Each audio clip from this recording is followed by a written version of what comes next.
When U.S. District Judge Kathryn Kimball Mizelle ended the mask mandate on transportation with the stroke of a pen Monday, the Department of Justice said nothing.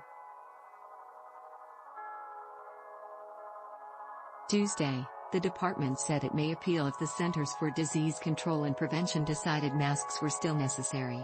Wednesday, justice officials finally announced they would appeal the decision.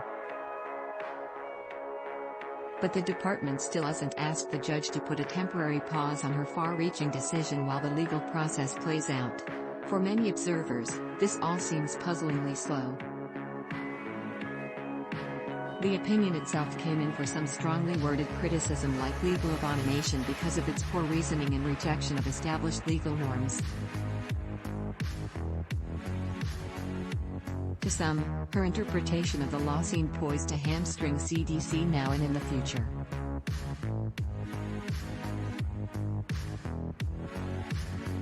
Law professor Stephen Vladeck at the University of Texas has a theory for why the Justice Department may be taking its time. If the government's goal was to actually have the mandate be in effect, we would have seen it move faster, he says. We would expect it to be seeking emergency relief by asking Judge Mizelle to stay her ruling and then, when she says no, by asking the Federal Court of Appeals in Atlanta to freeze her ruling pending the government's appeal. Instead, the goal may be to wipe off of the books Judge Mizelle's ruling. And that doesn't require the government to move nearly as quickly.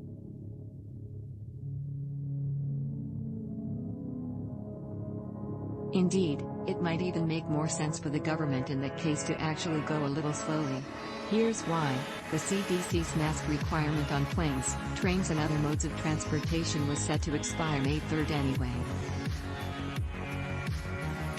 Without a mask mandate in effect, in appealing the case, Vladeck says, the government can say, look, we're not going to have a chance to argue why Judge Mizelle's ruling was incorrect.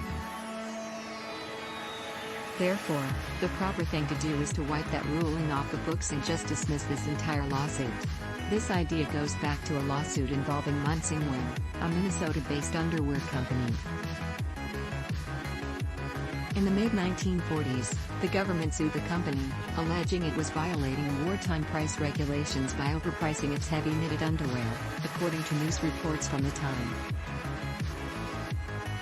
But it took years for the case to go through the appeals process, and by then the products were no longer subject to price controls, so the controversy was moot.